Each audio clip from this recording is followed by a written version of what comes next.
Hi everybody, I'm Jared Pike. This is Shell Point Today for the weekend of August 16th, 17th, and 18th. On today's show, horticulture expert G.E. Beck introduces us to his favorite tree at the Arbor, the Crape Myrtle. But first, reminders about two important events this weekend. Mark Tesoro of the Lee Memorial Health System has an ongoing campaign to prevent falls among seniors, which is one of the leading causes of hospitalizations and death among older Americans. Now, some people think a fall is just inevitable as you age, but Mark has other ideas. Through exercise programs, proper medication and nutrition, and even the right footwear, you can take steps to avoid being the victim of a fall. Find out how at his Health Connection class Friday morning at 10:15 a.m. in the Social Center on the island. And then, more and more of you are dipping your toe into technology, and it obviously helps to have a computer college here at Shell Point to guide you. But how do you figure out what level of class to take? Well, that's exactly what this weekend's Computer College Roundup is all about. It allows you to talk to all the instructors and figure out exactly which classes are right for you. It happens Saturday morning, starting at 10 a.m. in the Grand Cypress Room at the Woodlands, and all are welcome. Now, if you look at your calendar, the month of August doesn't feature many holidays, but we have one here at Shell Point, Arbor Day. Yes, here at Shell Point we celebrate Arbor Day in August because that's when the Arbor welcomed its first residents in 2005. Now, to mark the occasion, they planted trees at the Arbor, and many of those have grown into majestic specimens. G.E. Beck, who lives in the Arbor, studied horticulture at the University of Wisconsin and introduced us to his favorite tree, the Crape Myrtle. There is the beauty. Crape Myrtle. C-R-A-P-E. Normally the maximum height for them is usually listed at 25 to 30 feet. But this is the tallest specimen that I think I've ever seen. This is really the culmination. I have seen the epitome of the beauty of them as far as I'm concerned. Oh, the color I think is magnificent. It's getting close to what in some cases used to be called a hot pink.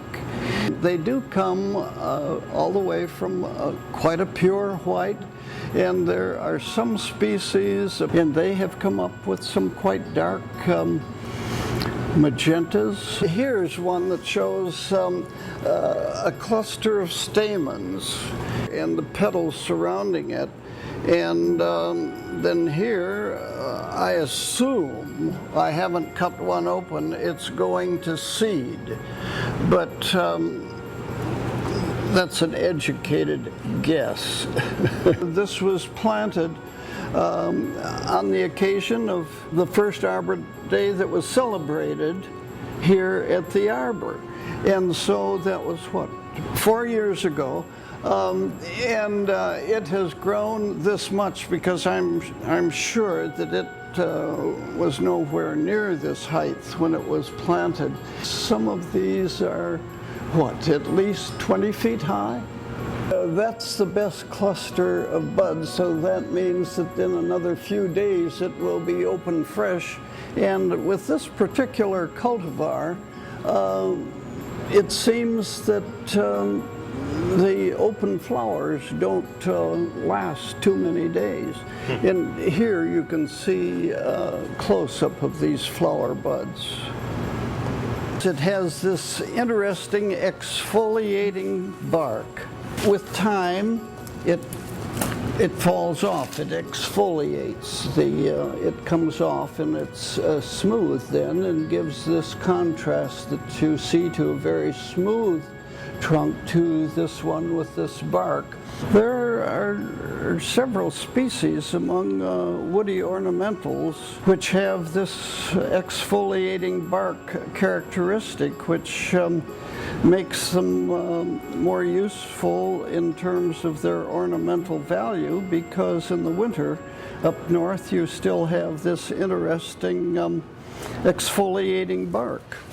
My professional career was all in Wisconsin and little in Michigan, and of course they're not hardy there, and so on. My field was professionally was the non-woody ornamentals, the florist crops. I started the work in floriculture thanks to some money that the florists of the state of Wisconsin gave the university to start a program in floriculture. Floriculture is basically florist crops and outdoor non-woody ornamentals. Horticulture is very, very much an applied science, and so it relies heavily on training in botany, in plant pathology, in soils, all of those. I started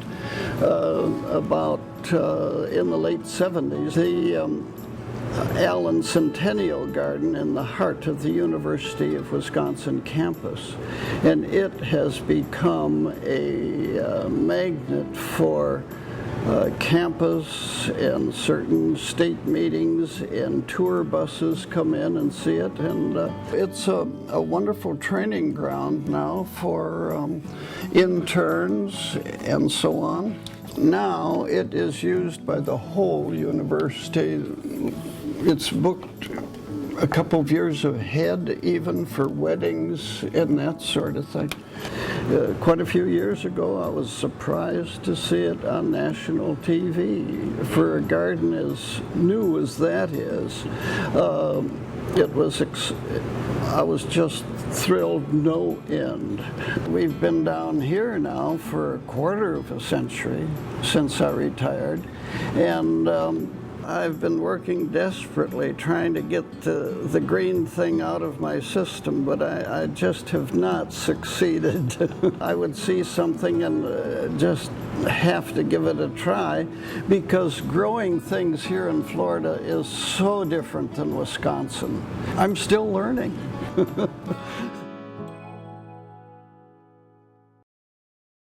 Coming up, we are replaying some of the week's best stories from Shell Point TV.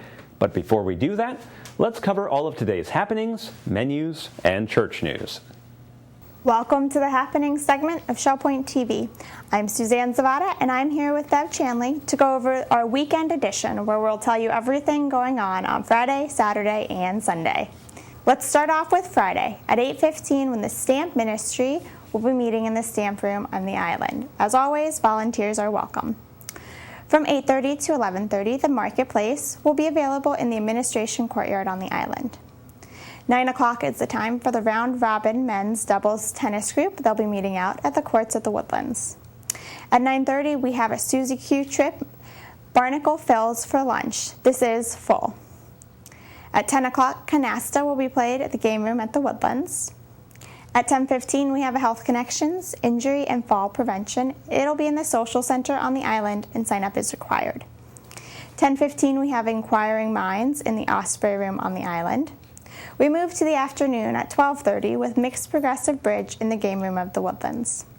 At 1 o'clock, we have a trip, Calling All Crafters, a trip to Hobby Lobby. Court pickups will begin at 1 o'clock on the island, 1:10 at the Woodlands, and 1:20 at Eagles Preserve. Sign up is required. At 1:15, we have table tennis in the Tarpon Room on the island, and we also have quilters meeting in the Osprey Room on the island. At 1:30, we have Vespers meeting in the Community Room of the Arbor, and at 2 o'clock, we have Euchre in the Stable Room at the Woodlands.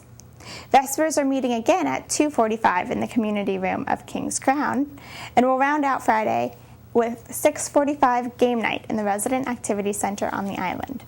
Now let's go to Bev to see what's going on Saturday. Thanks, Suzanne. Saturday's always busy around here as well. We start out today at 8 o'clock at Round Robin Men's Doubles Tennis will be at the Woodlands Tennis Courts. 9:45, we have Duplicate Bridge. This game will be down in the Manatee Room. Then we have a 10 o'clock Computer College 2013 Roundup. That'll be in the Grand Cypress Room of the Woodlands. At 10:15, the model yachts will be sailing down at the Woodland Commons Lake. Then we move to the afternoon with 1 o'clock chess being played in the Library Lounge of the Resident Activities Center. Also at 1:15, we have table tennis down in the Tarpon Room. That will be available all weekend unless it's otherwise noted. Now at 3:15, you'll find basic line dancing in the Health Club. And then our last Saturday activity is a 6:30 duplicate bridge game in the Manatee Room. Here's Suzanne for your Sunday lineup. We'll start Sunday off at 9 o'clock with Christian Life Studies in the game room at the Woodlands. And then at 9:15, we'll have Christian Life Studies in the Village Church on the island. At 10:15, morning worship will take place in the Village Church, and it will also be broadcast live on Shellpoint TV Channel 12. 2 o'clock, we have the Mixed Golf League meeting out at the Shellpoint Golf Club. And at 6:15, we have the evening service in the Village Church on the island. We hope you have a wonderful and busy weekend, and we look forward to seeing you back here on Monday. Menus for your weekend. On Friday in the Island Cafe for lunch, there's a seafood basket with coleslaw for $6.95. For dinner, it's Chef's Choice for $7.95. Dinner specials in the Palm Grill on Friday are lamb chops for $20.95 or bistro filet for $15.95.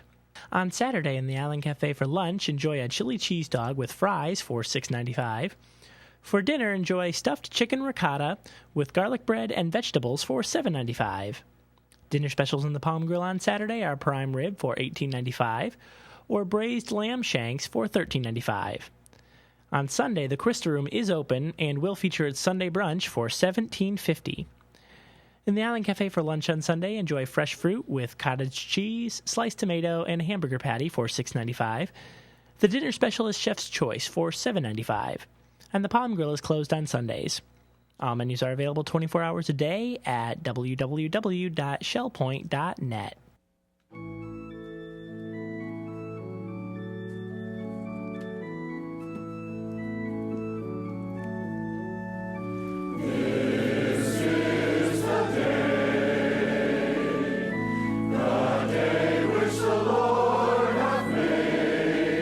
This is the day that the Lord has made. I love that text. I'm reminded of God's goodness day after day, but especially on weekends and particularly on Sunday as we gather for worship. It's a day that we come together as a church and a family, a church and community, as we worship together, as we sing praise to the God of creation who alone is worthy to be praised. It's a day of worship as we come together. We give thanks to God for His rich provisions, His sustaining grace, His care for us. As we gather as a church and community, as the family of God, we unite our hearts and voices in worship as we sing praise to the God of wonder and majesty. We share together in prayer for our concerns locally and internationally. Together we affirm our faith and our trust in our sovereign God. It's an opportunity to come together in church to bring our tithes and offerings, giving our gifts to the Lord, expression of our appreciation for His grace and goodness to us. Each week our choir shares an anthem of praise, and we sing God's glory as a congregation enjoying the ministry of music provided by the choir. Often we have the occasion to welcome special guests who share their gifts and talents in song and speaking.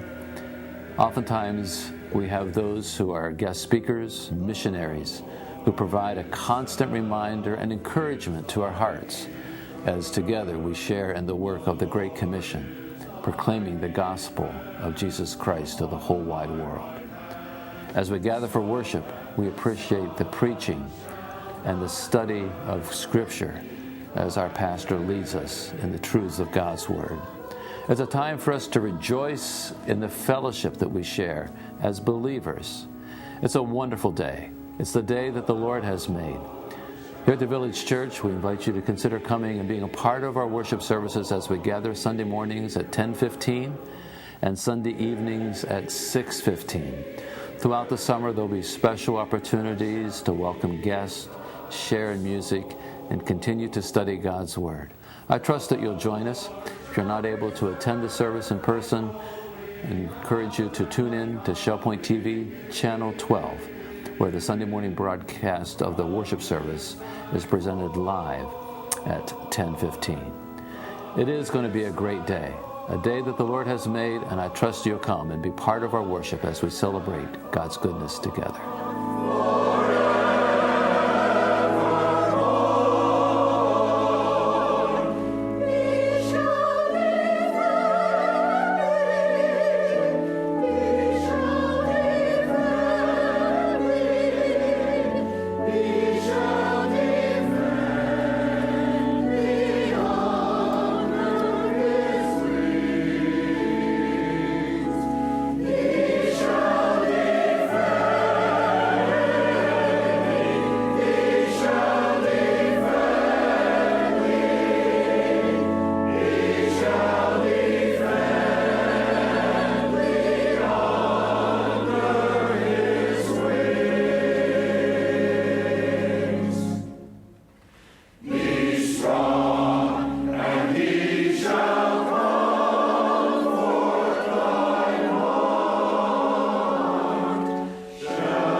It's time for our ShellPoint TV Week in Review, and we begin this week with some woodshop stories. First off, Jim Davey and Don Dragoo tell us how the stained glass cross in the Steinbach Chapel came to be. I'm Willie Demarest from Coquina Court here at ShellPoint. I'm standing here in the meditation chapel of the pavilion, and we're here today with Don Dragoo and Jim Davey to talk about this wonderful project that they were involved in. I'm so excited about what you will hear today and what you will see here that these two men have crafted. And Don, I understand that your son actually designed the cross and the altar below it, the 8-foot altar. Can you tell us about how this all came to be and how he got to be the designer? Well, Randy Woods brought Jim and I over here in late spring when the chapel was still just very crude and construction was just roughed in, and showed us the size of it and the height of all. And at the end of that, he says, I want you and Jim to build a cross and a table for this. And when we got over the shock, it was in that context that I said, well, we are woodworkers. We put together things that are made from plans, and there's no plans here. I said, you need to, it was in that context that I said, my son ought to be involved in this because he could give us some ideas and come up with some design. And so Randy called my son, and about 2 months later, sometime in September, he submitted some designs, and they were enthusiastically received, and this is what is the result. So he is a designer by profession. Yes, he is. Well, I understand that you've done an amazing job of engineering this, Jim. Mm-hmm. Can you share with us how you did this? And you did it all, I understand, in the woodshop, in the tunnel. Yeah, that's right. Except for the glasswork. That was done by craftsmen here in town. There are really basically three engineering challenges. First, how do you float a massive oak tabletop on top of an insubstantial thin ribbon of glass? And then how do you put glass in a cross without the arms of the cross deforming? And how do you hang that freestanding? And we tried many different solutions, and finally it came together when we were introduced to a metalsmith here in town, Byron Woods. And Byron made the aluminum framework to hold the glass, and it also holds the 200-pound top of the table. And he made an aluminum frame for the cross that holds the glass, and then we simply encased that aluminum frame with wood. The idea for the cabling came from Donald again, Don's son, who went to a church in Naples and saw how they hung their cross, and he brought that idea back. And there's actually a cable that runs down to the center of gravity of the cross and back up again. It's one continuous loop of cable. How long did this actually take, this project? We've calculated it. We spent 156 hours? 176 hours, and almost exactly 2 months. Both 2 of us months, working. all inside, pretty much all of it inside that Inside wood the shop of the Right. tunnel. Right. Amazing. I'd like the last part of this interview to focus on the symbolism of the cross. And Jim, I know that you've been really interested in this, and I know the residents would be, and I would be very interested in the symbolism. Can you share that with us now? Well, Willie, I realize that symbolism resides within the eye of the beholder, and what one person sees as rich symbolism to another person is just wood and plaster. But if you notice the cross, there are 3 pieces of red glass, 2 on the cross arms and 1 at the foot of the cross. And that, of course, speaks to the wounds of our Lord as the Romans nailed him to that cross. Another thing that I think of when I see the cross is that it's opaque. I can't exactly see through it, and yet I can see a little bit. I can see some light and some things. And as I was making the cross, I thought often of 1 Corinthians, where the Apostle Paul said, "Now I see through a glass darkly, but then face to face. Now I know in part, but then I shall know as now I am known."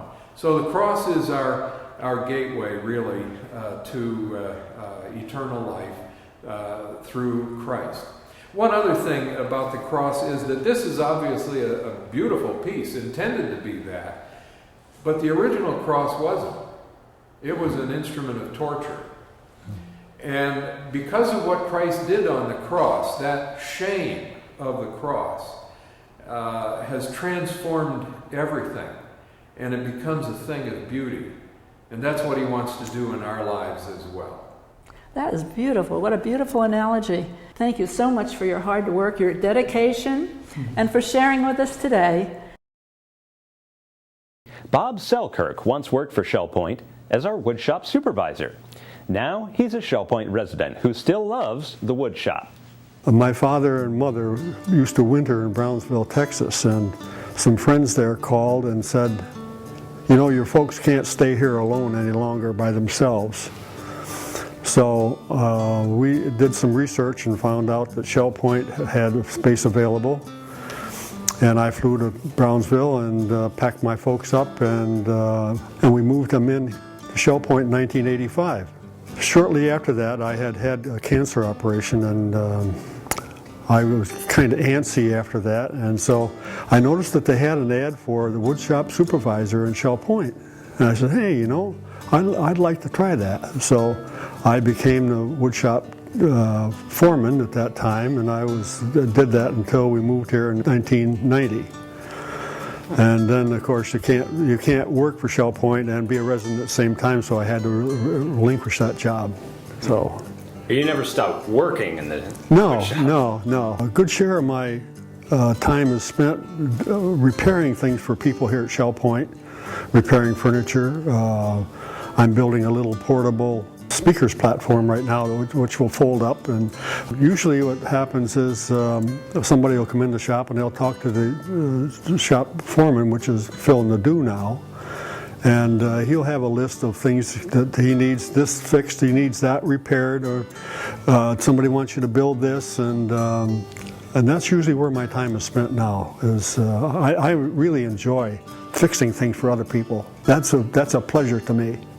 I get lots of little notes. I keep a file in my office of all these little testimonials, you might say.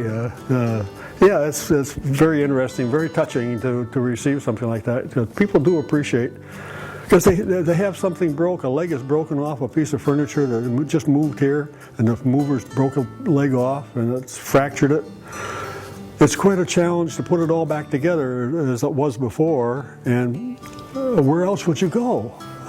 And people do appreciate that greatly, and we certainly welcome that type of thing at the wood shop. I'm thankful for the Shell Point Wood Shop, where I spend my productive mornings 6 days of the week. I'm thankful for all the small repair and fix-it jobs that come my way from residents. It's been a godsend. If it wasn't for that, I'd be hard-pressed to find activities that would be as nice and comfortable to handle. Current woodshop supervisor Phil Nadeau built his own 18-foot-long kayak completely out of wood. Here's how he did it. Hi, I'm Dan Philgreen with Shell Point TV, and today I'm here with Phil Nadeau, who's the supervisor of the resident woodshop. And Phil has come really close to completing an amazing project here that we're going to take a look at today. And this is I believe it's called a strip construction kayak. Do I have that straight, Phil? Right. It's strip kayak. And tell us what inspired you to build this beautiful boat? Because I fell in love with kayaking, and I went down to look at a 16-footer that I love for cruising with, and they wanted $4,200, and I didn't have $4,200. So being a woodworker and finding out that you could build them out of strip materials, I decided, well, we'll build one. Well, this whole technique, it just produces what's really a work of art. I mean, I can hardly believe you're going to want to put it in the water. But you say this is something you're actually going to use, huh? Yes. It will go in the water, and I'm kind of anxious to put it in. Well, I guess I would be too. I mean, if you're bound to put this piece of artwork in the water, I would want to get it there. Tell us, how long did it take you to build this, Phil? It takes approximately about 350 hours, but this is spread out over about 5 years. So 5 years of weekends and evenings and whatnot? Yes, and you can only do that so often before you go, okay, I need a break of a month or two. Yeah, and so all the materials, you say $4,200 to buy something right off the shelf. Do you have any idea how much money you have in this project?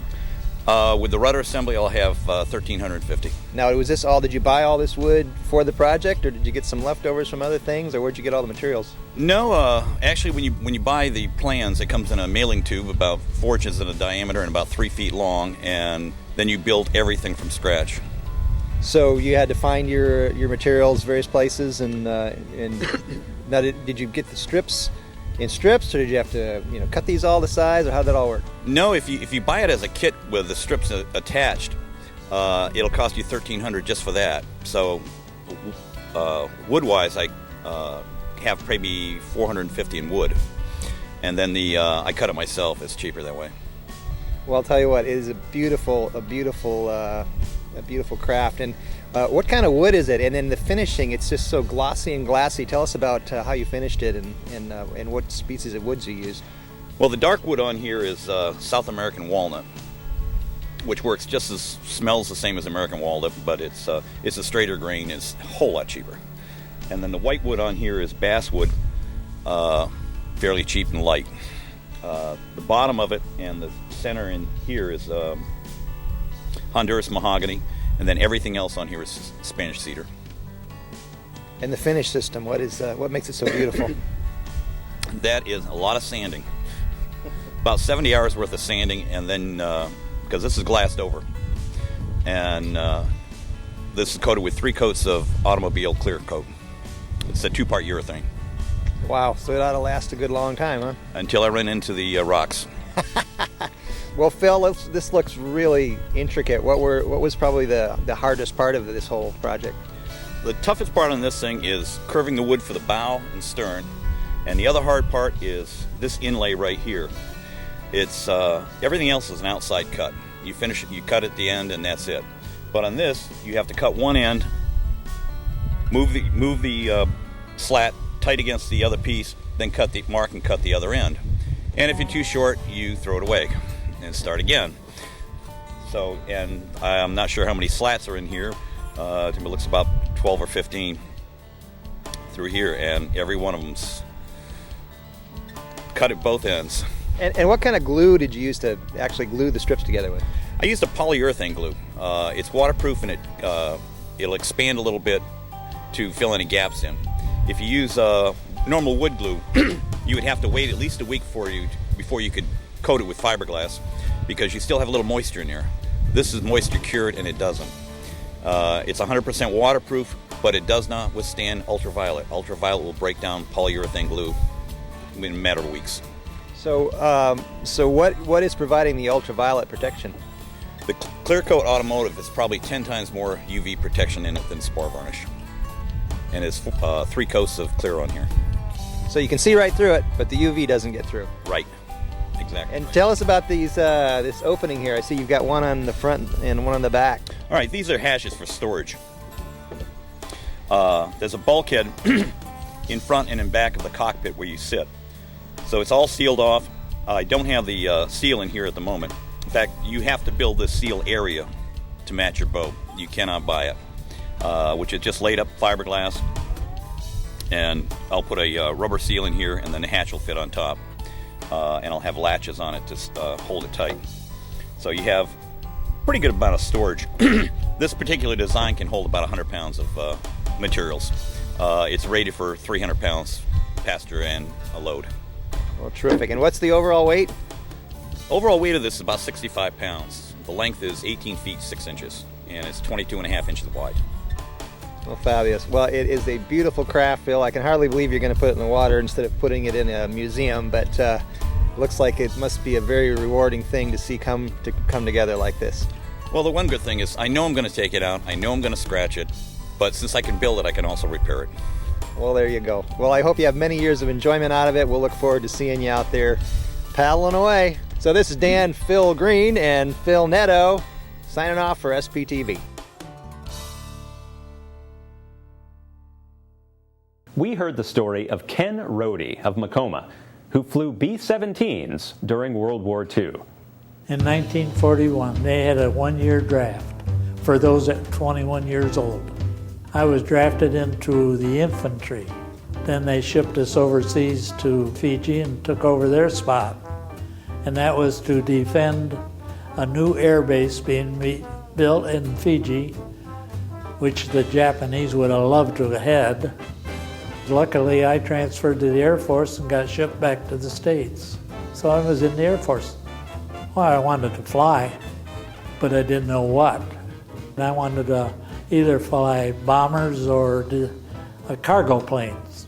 And luckily, they sent me to a bombers group, B-17s. That was my first experience of flying. We were flying these biplanes, Stearmans, and my instructor pilot was a test pilot from, I think, Northrop. And he took me up and we did some gentle turns and stuff like that, glides. And I think we'd been up a half hour, and finally he says, "Do you want to fly upside down?" And I couldn't talk to him, but he could talk to me. I just shook my head, no. He said, "Oh, that's all right, but before you solo, you'll be flying upside down." And that turned out to be true. Before we soloed, we were flying upside down in a lot of it.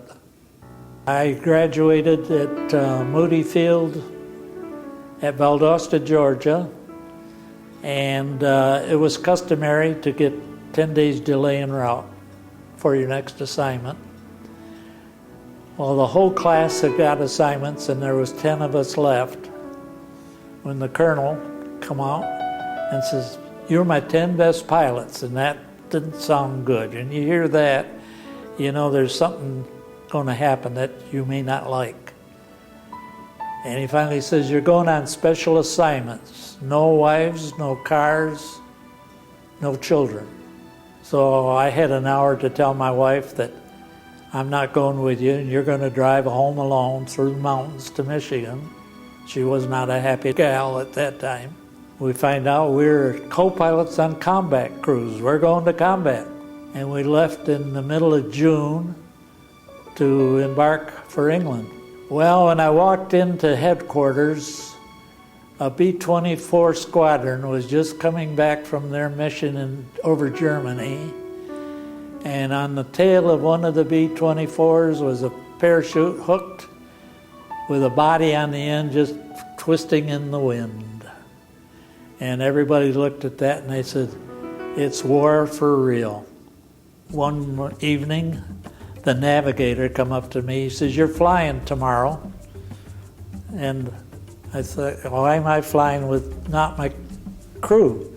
He says, you're flying in the lead ship with us in the tail gun. And I says, tail gun? I says, I'm a pilot, I'm not a tail gunner. He said, I'm sorry, but you're flying in the tail gun. We were going to go to a place called Mersburg.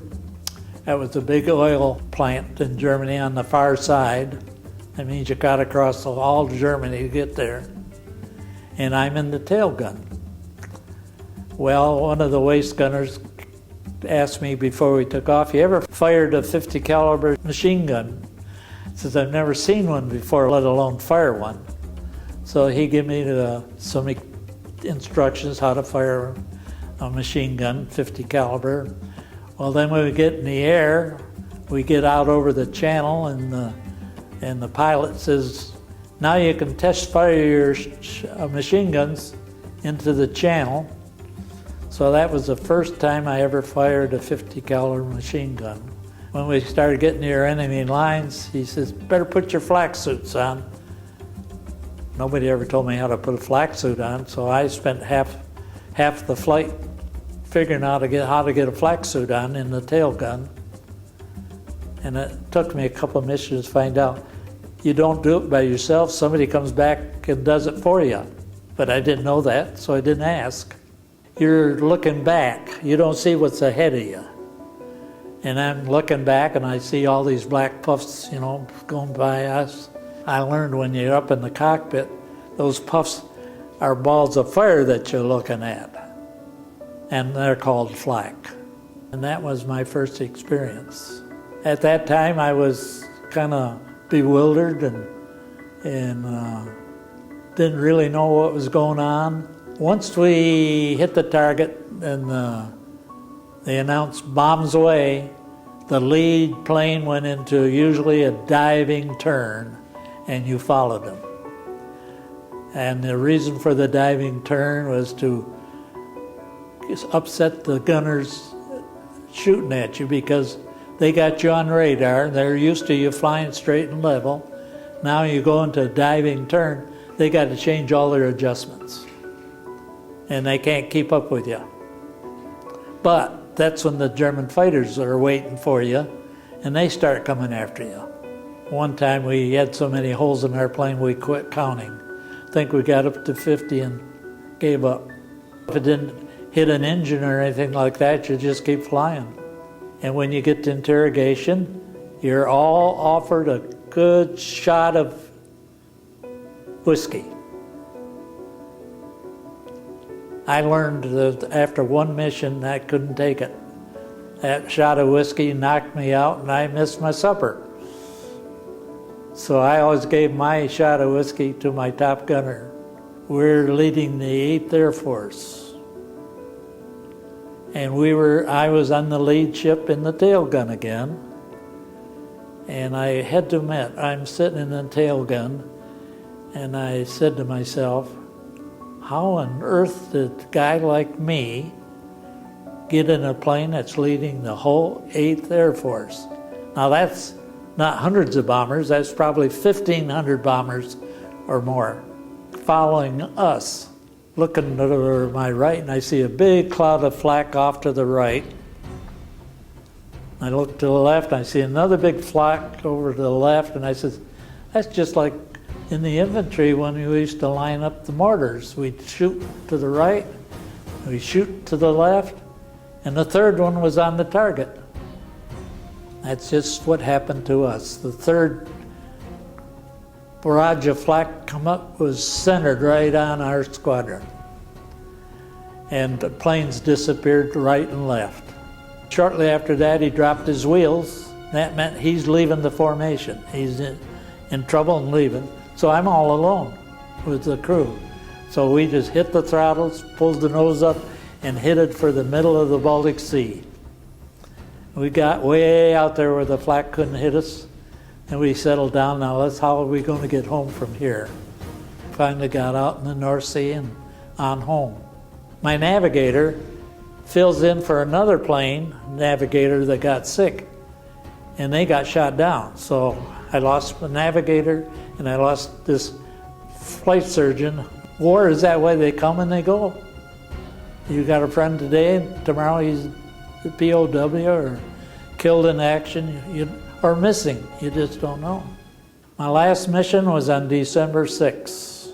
We got out to take off, and Stan, the pilot, he says, you take off and fly until we get formed. And then he takes over and bombs away. I took over, and we came home. Well, someplace in there, the bang took place, and our cockpit was one big cloud. I couldn't see the instruments, and I didn't look at Stan because I didn't know if Stan was still with me. But I could not see the instruments. I knew I could move my fingers and toes, but the cloud gradually disappeared, and I could see the instruments, and then I thought, I wonder how everybody else is. Top engineer says, Rhodey, if you don't want to go out through the nose, all you got to do is go out behind your seat. There's a hole there big enough for you to go through. I know everybody flying around us said, well, he had it. It's his last mission, and you just don't finish your last mission. And when we got back to the base and landed, of course the runway's all lined up because they want to make sure I got home. And they see that big hole, and I can remember nurses and Red Cross girls and all. So I would go like this, put my thumb up, and then they'd clap. That's how I came home. I was lucky to be on the B-17. That was the most perfect plane in the air. The B-17, you could almost relax while you're flying it. I flew the B-17 many a time without any feet on the rudders. We had 4 good engines. As long as you had 4 good engines, that plane would fly.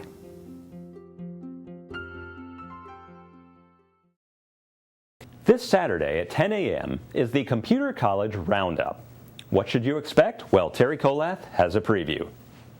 Hello everyone, I'm Terry Kolath, and I am here today with Russ Crape of Oakmont, a very important person in the history of the Computer College here at Shell Point. Thank you for joining me, Russ. It's a pleasure to be here and talk about computers. Well, when I'm thinking of the history we have now, we started out with a few people who knew about computers and wanted to share their love of computers. And what it has turned into is actually miraculous. A dedicated teaching center, a core of experienced instructors, and a lot of eager students. So it's come a long way. It's come a long way. And you've been so instrumental. You and Janet Medina, Rich Nelson, and now Jim Plummer is helping to plan, Dean Traxler. You've had people, Larry Brock, that have been with it for quite a while. And the challenge of bringing new people in. Right. This is a constant challenge for us, and we are looking for people that have knowledge and are willing to come in and maybe help as assistants and also possibly as instructors. We're always looking for instructors and new courses. Well, I love to talk today about the Roundup. A few years back, we realized one of the biggest challenges as the Computer College grew was getting people into the right class. Because if you're not in the right class, it's very challenging for the instructor, and it's very challenging for other people trying to learn. Yes, I think this is one of the major goals for the computer college, to get to provide the best learning experience for our residents, so that they come to class, they feel comfortable, they have a good experience, and learn some very important aspect of the computer operation. So for that reason, actually some years ago, Richard Nelson suggested this idea of levels for the different classes.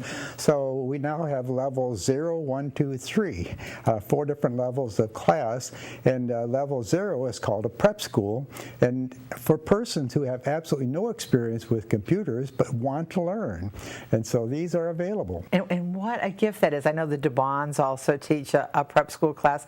There are a variety of reasons why people don't have computer experience. Maybe they had a secretary for years, or maybe they just didn't have time, and now, wow, they have time, and it opens up a whole world. But it's that first step. I'm just going to try something that I don't have any experience with. And they're gentle and generous people on that, teaching that level. And they're motivated because of their children and grandchildren who say, come on, Grandpa, Grandma, let's get with it. Yeah, let's Skype. You could watch Billy grow up. We could talk every morning by email. Right. We have these some 19 classes this term, and they vary all the way from level 0 up to level 3. And we want to be sure that you understand what is the right level for you. What is your experience? And the best way I feel to get this is to read the brochure, read what's written there, and now we have this opportunity at the Roundup where you can come and actually meet the instructor and talk with them and find out what is being taught and how does it fit in with your goals.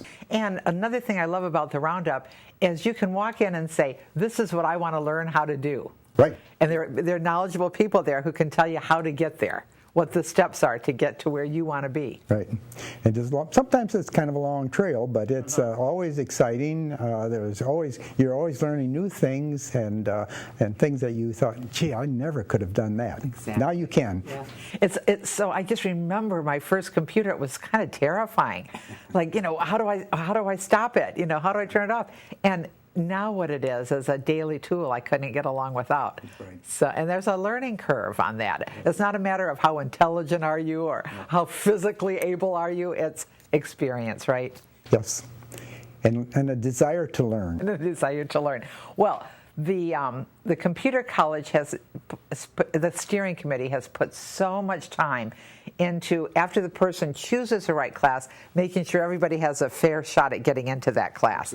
And so after the registration process, which you can do right online, or you can use the form in the Academy brochure and drop it at either service desk. After that process, then you randomize. Tell us how you do that.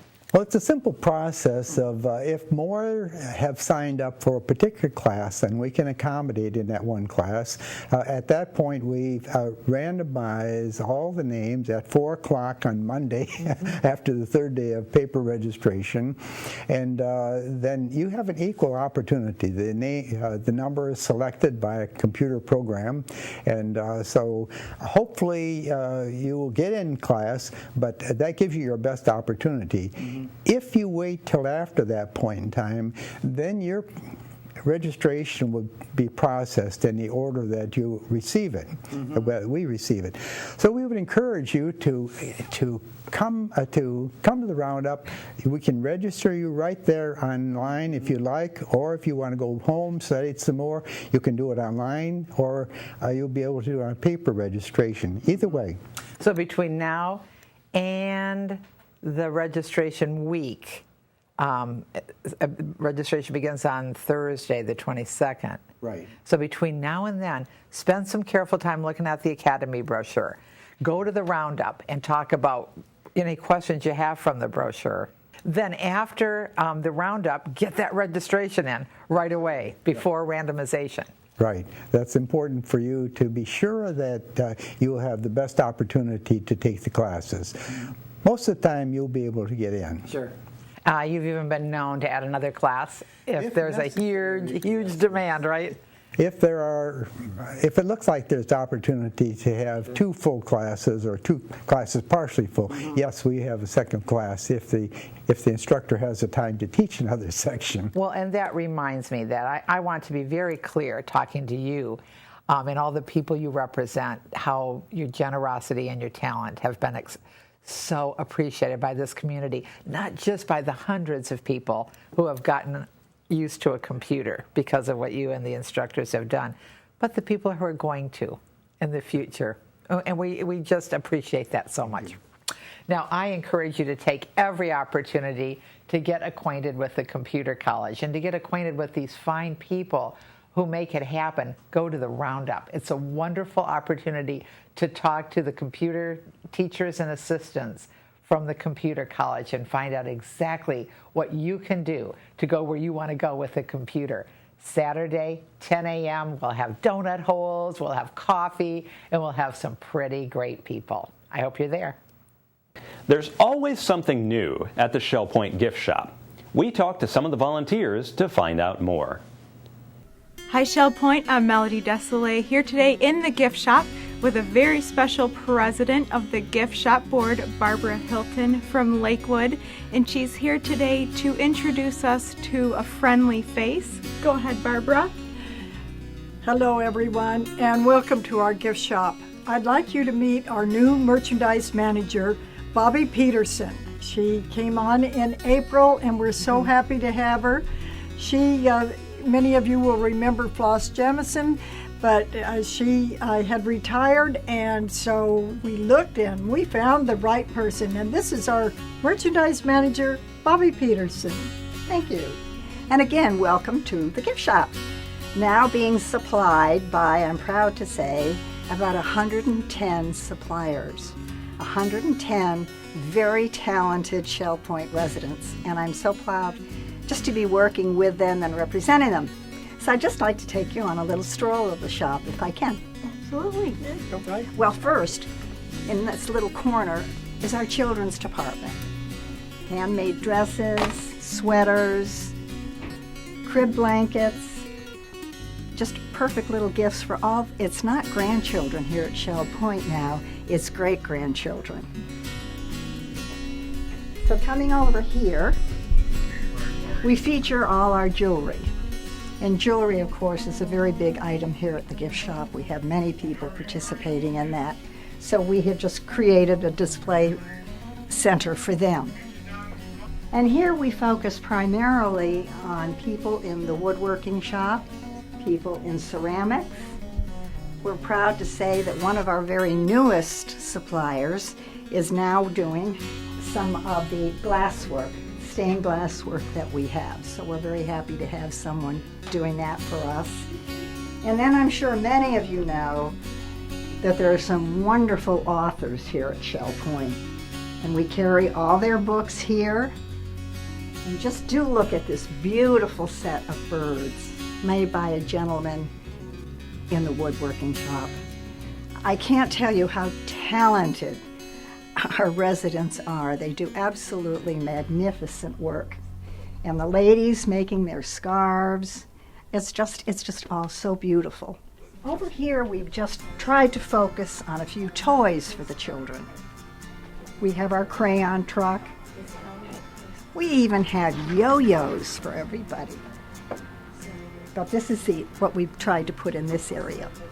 And then over here is just a display of pocketbooks, jewelry, knitted shawls, hats, just a combination of everything. And they're all just so beautiful. Then coming over here, our shell people on the shelf here.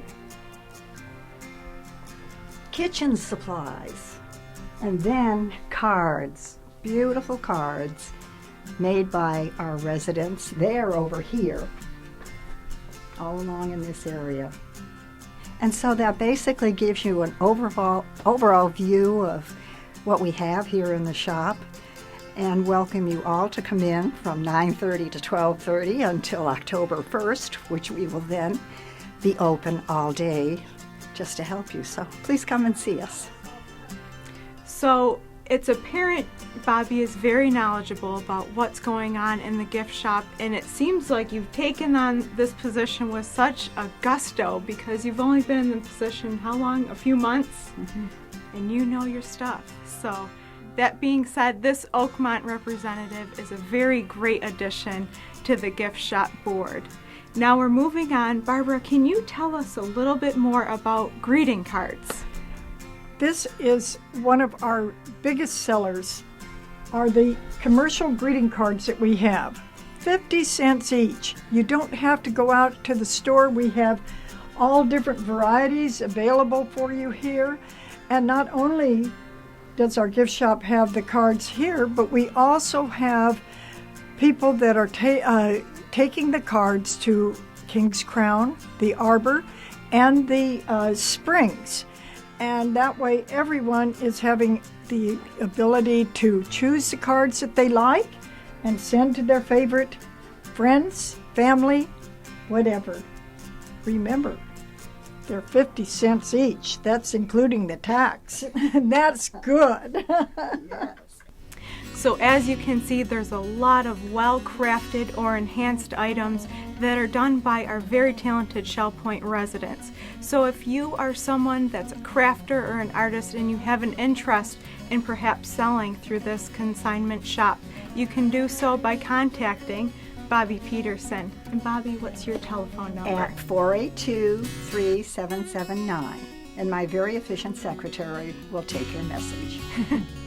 Now, in addition to suppliers, we're also looking for volunteers to join this very happy family. So if you're ready to join this charismatic team of gift shop volunteers, you can do so by contacting me, Melody, at 454-2290. We hope to see you out and about on the island at the gift shop from 9:30 to 12:30 up until October, and then from 9:30 to 3:30 October through season. Thank you for joining us. We're glad you joined us for today's show. Tune in next week for more stories and news from around your community. Until then, this is Shell Point Today for the weekend of August 16th, 17th, and 18th. I'm Jared Pike, and from all of us here at Shell Point TV, we hope you have a great weekend, and we'll see you again on Monday.